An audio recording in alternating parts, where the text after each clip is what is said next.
নবী পাক কখনো চেয়ার টেবিলে বসে খায় নাই। নবী পাক কখনো চেয়ার টেবিলে খেয়াল করেন একদল পাই কি ওই সময় চেয়ার টেবিল ছিল না বলে খাই না, থাকলে কি নবী ওই ছাড়ে? দাদা যদি চেয়ার টেবিল নাই থাকবে তা নবীর জামানায় হাদিসটার মধ্যে চেয়ার টেবিলের কথা আসলো কোত্থেকে? বুঝা যায় কেউ না কেউ চেয়ার টেবিলে খায়, কোনো না কোনো জাতি চেয়ার টেবিলে খায়। নবী পাক খান নাই, সাহাবায়ে কেরাম খান নাই। দস্তরখান বিছাইয়া খাদ্যের সামনে নতজানু হইয়া, পারলে দুই হাঁটু উঠাইয়া, না পারলে এক পা বিছাইয়া আর এক হাঁটু উঠাইয়া, না পারলে আপনার সুরতে আপনি শুরুতে খানার অবস্থায় এভাবে বসেন, দস্তরখান বিছাই খানা খান। খাদ্য যদি একটা লুকমা দস্তরখানের উপরে পড়ে যায়, ভাত পড়ুক তরকারি পড়ুক, অনেকে আছে ভাত কটা খুঁটিয়ে খায়, এখন কদু পড়ে গেছে তা খুঁটিয়ে খায় না, একটু মাছের টুকরা পড়ে গেছে তা খুঁটিয়ে খায় না, ভাতটা পড়লে খুঁটিয়ে খায় না। যা খাওয়ার মতো খাদ্য সব ওর পর পড়লে খুঁটিয়ে খাওয়া, তুলে খাওয়া সুন্নাত। খাইলে লাভ কি? একটা লাভ শোনেন, এদিক টাকা। হযরত উসমান গনি রাদিয়াল্লাহু আনহু তো সাহাবাদের ভিতরে ধনী মানুষ, বিশাল ধনী, সম্পদের বর্ণনা দিতে গেলে আলাদা সময় যাবে। এই উসমান একদিন নবী পাকের কাছে বলতেছে, হুজুর আমারে আল্লাহ এত সম্পদ দিয়েছে, এই সম্পদের হিসাব নিকাশ ঠিক করতে যাই আমি মন মতো ইবাদত করতে পারি না, কোন ইবাদতে কম করে না, কিন্তু ওনার যেভাবে চাহিদা সেভাবে ওনার হয় না বলে মনের বুঝ। এটার কারণই হলো সম্পদ বেশি হয়ে যাওয়ার কারণে আমার হিসাব নিকাশে সময় নষ্ট হয়ে যায়, ইবাদত ভালো করতে পারি না। একটু আল্লাহর কাছে দোয়া করেন যাতে আল্লাহ আমার সম্পত্তি কমায় দেয়। আমাকে গোপালগঞ্জ ওদিকে আমি দেখি না এই সাইজের মানুষ। আপনাদের খুলনা 13 খাতে এদিক থেকে কেউ আছেন যে সম্পত্তি কমাতে চান? বাংলায় কয় ধন পাইতে দুয়ার দেয় না, রাতে দিনে যে কোনো ভাবে দরজা যেখানে ঢুকলি হয়, ছেলে চাকরি করে 25,000 টাকা বেতনের, পুলিশি চাকরি করে, বাপরে মাসে 1.5 লাখ টাকা দেয়, বাপ খুশিতে বস করে ভাঙ্গে।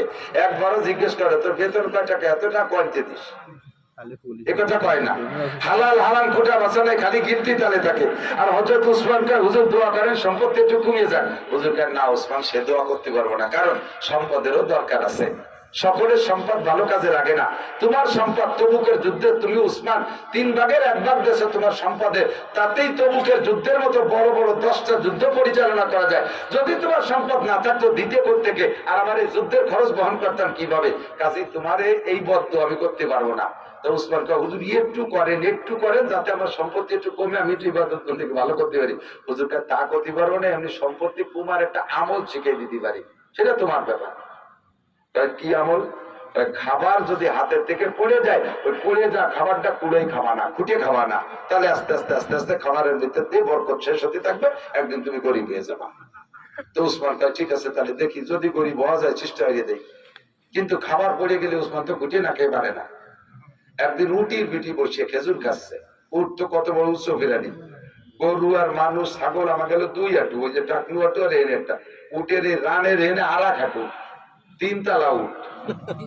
এই 3 তালা উটির পর বসে খেজুর খাচ্ছে, অর্ধেক একটা খেজুরের অর্ধেক খাইছে, আর অর্ধেক হাতে ছুটে বালির মধ্যে পড়ে গেছে। সেই 3 তালা উটিতে নামিয়ে এসে সেই পড়ে যা টুকরে ধরিয়ে মুছে ধুইয়ে পরিষ্কার করে তাই খাচ্ছে। হুজুর দূরিতে দেখে কয় উসমান তুমি গরিব বাবা, সেরকম লক্ষণ না। পড়ে যাওয়া খাবার খুঁটে খাইলে আল্লাহর রহমত আর বরকত আসে, আপনি গরিব হবেন না। এখন খানাটা পড়লো কোন জায়গায়, সে জায়গাটা যদি ভালো না তাহলে ঘটবেন কিভাবে? কাজেই নিচে সুন্দর একটা দস্তরখান বিছে খানা খান। খানা সামনে আসলে আল্লাহুম্মা বারিক লানা ফিমা রাযাকতানা ওয়া কিনা আযাবান নার, দোয়াটা পড়ে নেন না, খাদ্যের মধ্যে বরকত আসবে। ডান হাতে খানা খাবেন, রুটি হোক আর পিঠা হোক আর ভাত হোক আর যাই হোক, খাদ্য খানা খাবেন ডান হাত দিয়া, বিসমিল্লাহ কে শুরু করবেন, বরকত চলে আসবে এর মধ্যে। মাঝে মাঝে লোকমা 2-4 লোকমা খেয়ে খেয়ে বলবেন লাকাল হামদু ওয়া লাকাশ শুকর, বলেন না লাকাল হামদ ওয়া লাকাশ শুকর। প্রশংসা কার? শুকর কার? নিয়ামত দিয়েছে কে? প্রশংসা আল্লাহর, শুকরও লাকাল হামদু ওয়া লাকাশ শুকর। শুরুতে একটু জিহ্বায় লবণ দেবেন, লবণ একটু দেবেন, দেওয়ার সময় পড়বেন হানি আম্মারিআ, এই দোয়াটা পড়বেন। জিহ্বায় রস আসবে, জিহ্বা থেকে যে রস বের হয় এই রসটা হজমি শক্তির জন্য বিশাল কার্যকারী। এজন্য নবী কয় জিহ্বায় একটু লবণ দিয়ে দাও, আর হানি আম্মারিআ দোয়াটা পড়ো। যখন পানি পান করবা তখন বলবা আসাকাহুম রাব্বুহুম শারাবান তাহুরা। নিজের বাড়ি খানা খেয়ে উঠে যাওয়ার সময় পড়বা